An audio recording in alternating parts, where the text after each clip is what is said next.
With Mr. Dove, every visible article of his raiment was black, except his shirt, and he had that peculiar blackness which a man achieves when he wears a dress coat over a high black waistcoat in the morning.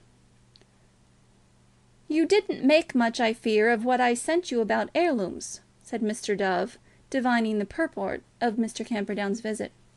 "A great deal more than I wanted, I can assure you, Mr. Dove." "There is a common error about heirlooms." "Very common indeed, I should say. God bless my soul! When one knows how often the word occurs in family deeds, it does startle one to be told that there isn't any such thing." "I don't think I said quite so much as that. Indeed, I was careful to point out that the law does acknowledge heirlooms." "But not diamonds," said the attorney. "I doubt whether I went quite so far as that." "Only the crown diamonds." "I don't think I even debarred all other diamonds. A diamond in a star of honour might form a part of an heirloom, but I do not think that a diamond itself could be an heirloom." "If in a star of honour, why not in a necklace?"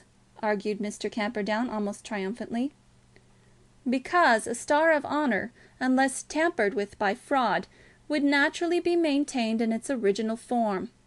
The setting of a necklace will probably be altered from generation to generation. The one, like a picture or a precious piece of furniture—" "Or a pot or a pan," said Mr. Camperdown with sarcasm. "Pots and pans may be precious too," said Mr. Dove. "Such things can be traced, and can be held as heirlooms without imposing too great difficulties on their guardians. The law is generally very wise and prudent, Mr. Camperdown, much more so often than are they who attempt to improve it." "I quite agree with you there, Mr. Dove." "Would the law do a service, do you think, if it lent its authority to the special preservation in special hands of trinkets only to be used for vanity and ornament?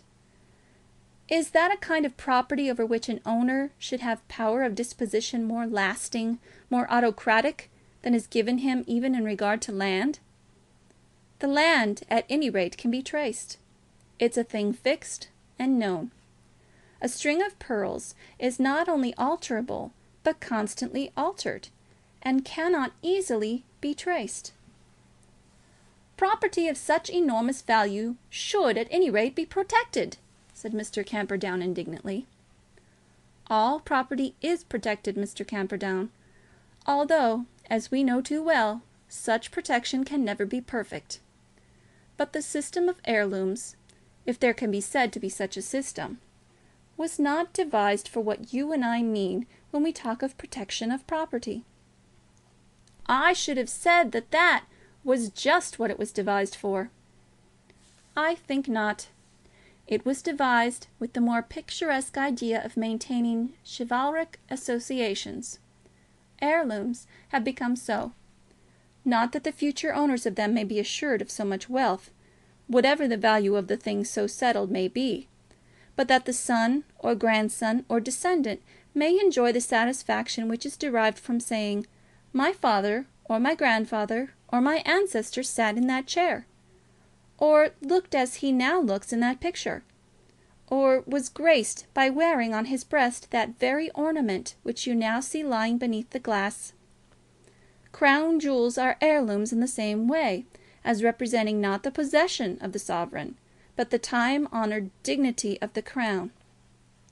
The law, which in general concerns itself with our property or lives and our liberties, has in this matter bowed gracefully to the spirit of chivalry, and has lent its aid to romance. But it certainly did not do so to enable the discordant heirs of a rich man to settle a simple dirty question of money, which, with ordinary prudence, the rich man should himself have settled before he died." The Turtle Dove had spoken with emphasis, and had spoken well, and Mr. Camperdown had not ventured to interrupt him while he was speaking. He was sitting far back on his chair, but with his neck bent and with his head forward, rubbing his long thin hands slowly over each other, and with his deep bright eyes firmly fixed on his companion's face. Mr. Camperdown had not unfrequently heard him speak in the same fashion before, and was accustomed to this matter of unravelling the mysteries and searching into the causes of law with a spirit which almost lent a poetry to the subject. When Mr. Dove would do so, Mr. Camperdown would not quite understand the words spoken, but he would listen to them with an undoubting reverence. And he did understand them in part, and was conscious of an infusion of a certain amount of poetic spirit into his own bosom. He would think of these speeches afterwards, and would entertain high but somewhat cloudy ideas of the beauty and the majesty of law. Mr. Dove's speeches did Mr. Camperdown good, and helped to preserve him from that worst of all diseases, the low idea of humanity. "You think, then, we had better not claim them as heirlooms?" he asked. "I think you had better not." "And you think that she could claim them as paraphernalia?" "That question has hardly been put to me, though I allowed myself to wander into it. But for my intimacy with you, I should hardly have ventured to stray so far." "I need hardly say how much obliged we are, but we will submit one or two other cases to you." "I am inclined to think the court would not allow them to her as paraphernalia, seeing that their value is excessive as compared with her income and degree. But if it did, it would do so in a fashion that would guard them from alienation." "She would sell them under the rose." "Then she would be guilty of stealing them, which she would hardly attempt, even if not restrained by honesty, knowing, as she would know, that the greatness of the value would almost assuredly lead to detection. The same feeling would prevent buyers from purchasing." "She says, you know, that they were given to her absolutely." "I should like to know the circumstances." "Yes, of course. But I should be disposed to think that in equity no allegation by the receiver of such a gift, unsubstantiated either by evidence or by deed, would be allowed to stand. The gentleman left behind him a will and irregular settlements. I should think that the possession of these diamonds, not, I presume, touched in the settlements." "Oh dear, no; not a word about them."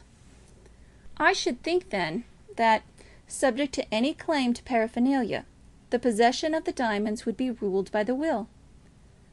Mr. Camperdown was rushing into the further difficulty of chattels in Scotland and those in England, when the Turtle Dove stopped him, declaring that he could not venture to discuss matters as to which he knew none of the facts. "Of course not, of course not," said Mr. Camperdown. "We'll have cases prepared.